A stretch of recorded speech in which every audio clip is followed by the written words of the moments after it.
will balance our budget. The Somali pirates who ransacked Minnesota remind us that there are large parts of the world where bribery, corruption, and lawlessness are the norm, not the exception. Importing these cultures through unrestricted immigration and open borders brings those problems right here to the USA, and it is the American people who pay the price in higher medical bills, car insurance, raising about.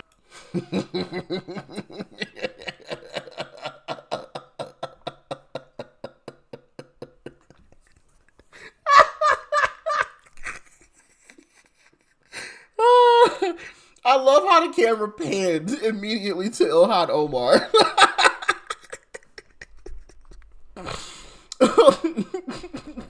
Oh man, you gotta love it. You gotta love Unc, man. You gotta love Unc. Goodness gracious.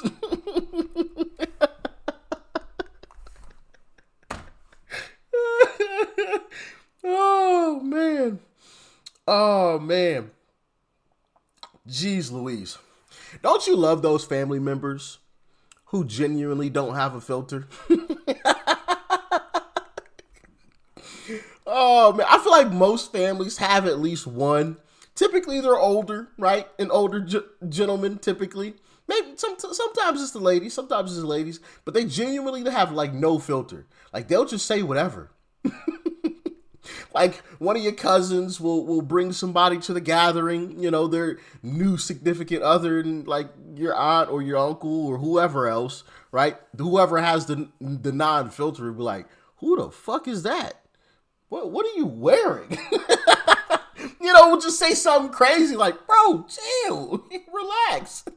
That's Trump.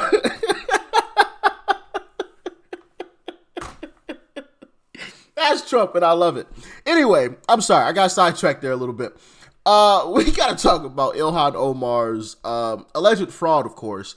Because, of course, this young lady by the name of Angela Rose actually took the liberty to do some journalism. Nick Shirley style. Yeah. So before we hop into it, make sure you guys smack that like button, all right? Matter of fact, I'm going to throw her up on the screen really quickly so that you guys can see her channel right there. Bam, Angela Rose. Shout out to Angela Rose, all right? Pause it if you need to. That is who we're about to check out here in just a second. But make sure you guys hit that like button, all right? It helps out with the YouTube algorithm. And if you're not subscribed already, what are you doing with your life? Hit that subscribe button, all right? And let's jump into it. Check it out. In Washington, D.C., because people are tired of the strongly worded letters and never-ending investigations. So in this video, we're going to be infiltrating Ilhan Omar's sketchy consulting headquarters that claims that they have $60 billion in assets under their management, yet they are located out of a co-working place called WeWork. This company is called Rose Lake Capital, and it is co-owned by Ilhan Omar's husband, Timothy Mynett. And similar to the Winery, in 2023, it made up to $51,000, and it had a sudden and very suspicious increase in. Most definitely kudos to Angela, because yeah, sure, I might have like 1 million of you guys that subscribe, but like doing like in public videos like this, I would feel so awkward. Like awkward to the point where I wouldn't do it. I'm so serious. Like I don't know. I just I couldn't do this in public. I just couldn't. So shout out to folks like Angela Rose, Nick Shirley's, right? These folks that are actually out in the streets doing this, because the good Lord knows that I couldn't. I would just feel way too awkward talking to a camera, you know, in public, right? I just couldn't. I couldn't. So kudos to these folks, man. 100%. Net worth up to $30 million in 2024. Are you trying to like meet with them, or what is Yeah. So in this video, we're going to see if they have an office. We're going to look for any signs to see if they're actually operating out of here, because this is their only dedicated address. This is the only address that is connected to this multi-tens of millions dollars worth of investment firm. Alex? Is there an Alex? It took visiting this place to realize that Tim Mynett also had E Street Group registered at this WeWork place. And by the end of this video, you will find out how they made $3 million. Spoiler alert, it was super illegal. All right, guys, we are in and one step closer to uncovering this $30 million mystery. I went up to the little tablet and I started to search their directory, and nothing came up for Rose Lake Capital, nor for Tim or his business partner, Will Haler.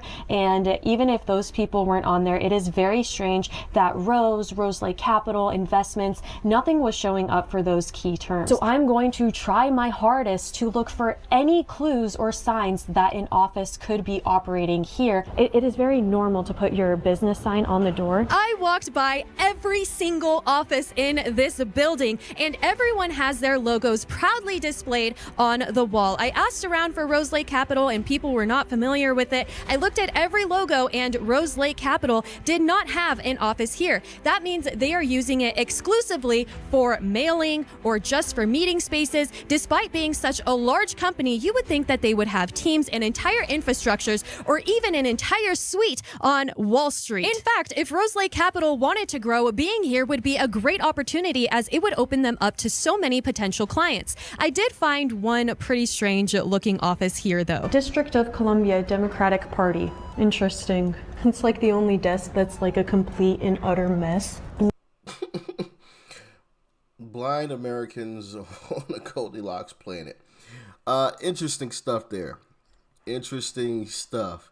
The one office that is a complete mess and nobody's in it is a Democratic office. Blind Americans in Goldilocks planet. We already exposed Ilhan Omar's winery for not having a physical location or any way to purchase wines online, despite them having a very high net worth of $5 million. But this right here is massive because this is where a majority of their net worth comes from. $30 million of a company working out of this co-working space. I'm already starting to see a lot of correlations like we did with the winery. For example, Rose Lake Capital has very, very little public information. They're very secretive, despite saying that they want to have a website that gives an accessible experience online for investors and the general public. Yet that is just complete BS because on their website, they don't have links to anything besides the terms and services and a LinkedIn profile that is no longer active. And when you click on the contact form, that page has also been removed. It really feels like it's chasing after the wind because you cannot find any information about any clients that they have ever had online. And so you would think there'd be something for them at their headquarters. I'm going to give you a spoiler alert. This company doesn't even exist anymore. And they changed its name to Rose Lake. And when that company owed $403,000 in back taxes, they also shut it down. Dear Ethics Committee, that is not ethical. Your investigation has been completed. All right, guys, so we have just arrived at this restaurant, La Vie, which is the one that had the co-owner who sued the other co-owner because he claimed that there was fraud. And he shout out to her, man. Shout out to her doing some great work out here. Angela Rose is the name of the YouTube channel that this video clip comes from. Matter of fact, let me hit that like button. Is the name of the YouTube channel that this video comes from. Once again, let me throw it up on the screen. Angela Rose right there. You just type that into the search bar and it will come up. All right. So yeah, you heard that, which is just absolutely, which is crazy. And well, I'm gonna save my thoughts for later on because I got another clip that I want to show you guys because, allegedly, I want to read this. Minnesota Rep. Ilhan Omar caught funneling millions of her campaign funds into her husband's business ventures. Lawsuits show nearly $2 million disappeared, $1.7 million went missing. Accusations of fraud against the business, partly owned by Representative Omar's husband. Her husband is Tim Mynett, and his consulting firm legally got about $3 million from her 2020 campaign. Now, he's a business partner in a few business ventures that are involved in lawsuits claiming his companies have made money disappear. There may be something behind the scenes. This guy, allegedly, of course, allegedly, they know how to make some money disappear. Oh my goodness. I want to play this clip. With accusations of fraud against a business partly owned by Representative Omar's husband. Fox 9's Corin Hogger joins us now in the newsroom after digging into what's behind this legal fight. All right, Corin, what is Omar's connection to these accusations?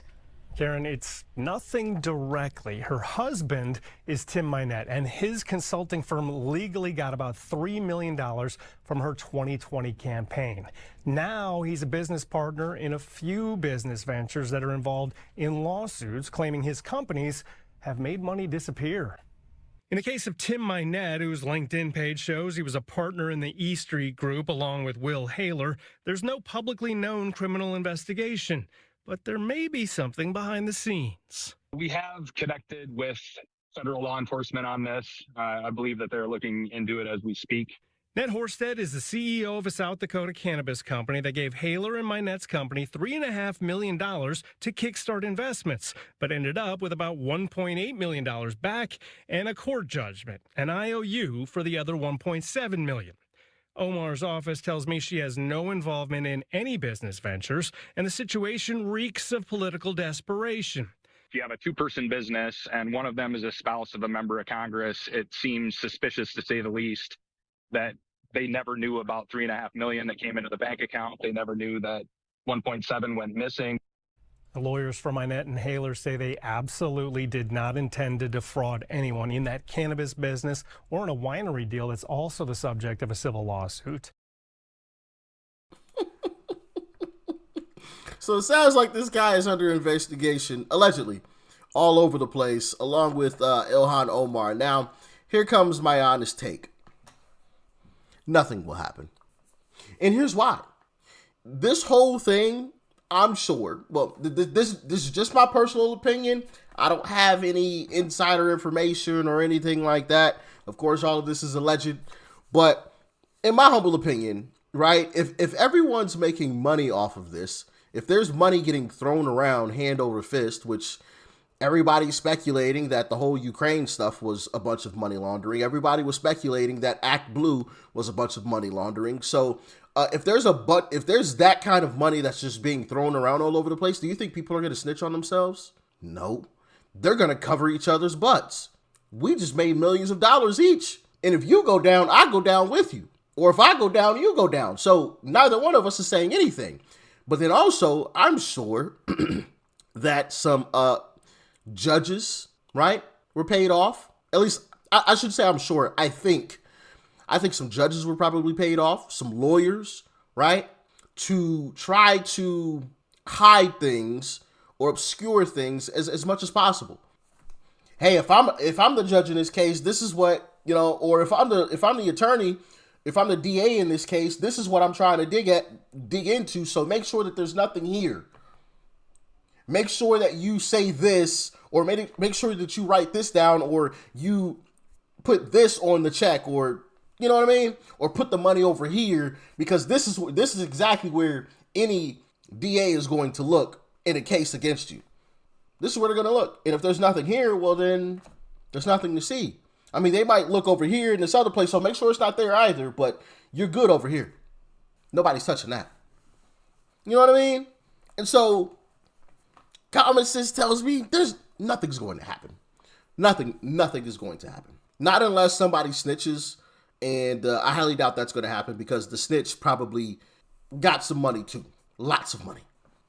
So unless there's some plea deals, or like, hey, you get immunity kind of thing going on, nothing's going to happen. But that's just my humble opinion. I know lots of folks who feel completely different, who are like, nah, we getting real close, bro. We getting real close. And I respect that too. I hope we getting close. I would love to see Ilhan Omar get arrested. I would love to see it. But my common sense tells me that it's probably not going to happen. It's probably not going to happen. This rot runs really deep, and Democrats have been running roughshod for quite a while. Even during Trump's first term, they weren't afraid of Trump. He didn't know anything. I mean, he was a business guy who became president. Like they finessed Trump in some ways, right? Hey, Trump, this is a good guy. This is a good guy. I mean, and listen, this is not a knock on Trump, because I put myself in Trump's shoes, right? It's a lot going on. First off, I'm still a business owner. Second, now I'm the president of the United States of America. It's not just sitting behind a desk all day, right? Signing executive orders. Like, there's thousands upon thousands of things that need to be done, people that need to be hired and put into different positions. So I'm listening to this person, I'm listening to that person, I'm listening to this person, because I'm trying to speed things up, and I don't know everybody here, right? So you don't think Democrats finessed him? Like, duh, they did. Hey, yeah, that guy's a good guy, Trump. You should hire him. He ain't really a good guy. He's just there to spy on him. You know what I mean? Like, duh. You know what I'm saying? It's to be expected. I forgot where I was going with this. The fact that they weren't super afraid of Trump in his first term. So, if you know that he's not going to find the bodies in the closet, or the skeletons in the closet, the proverbial skeletons, right, in the closet, then, like, there's nothing to fear. He's brand new here. He ain't doing any digging right now. I mean, he's getting his bearings still. You know what I mean?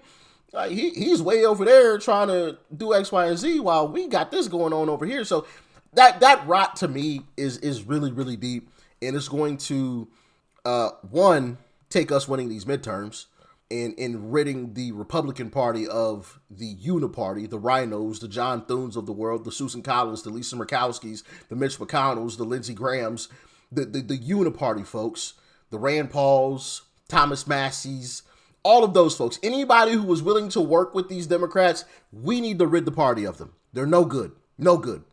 All right? That's what it's going to take, in my humble opinion. When we got individuals who are in there, who aren't interested in rubbing elbows and shaking hands with folks, that's when it'll happen. And listen, I think we are well on our way to getting there.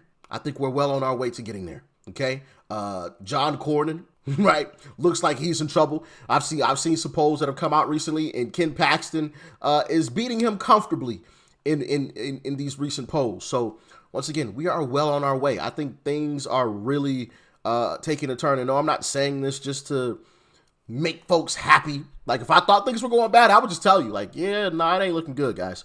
It's not looking good, you know? I know you don't want me saying that, but it ain't looking good. Like, I would just tell you. But no, I think we are moving in the right direction, especially if after this runoff, we see that John Cornyn lost. Oh yeah, baby, let's go. Let's rock and roll, you know? But stay safe out there. Let me know your thoughts and your opinions. Make sure you guys smack that like button, all right? Peace.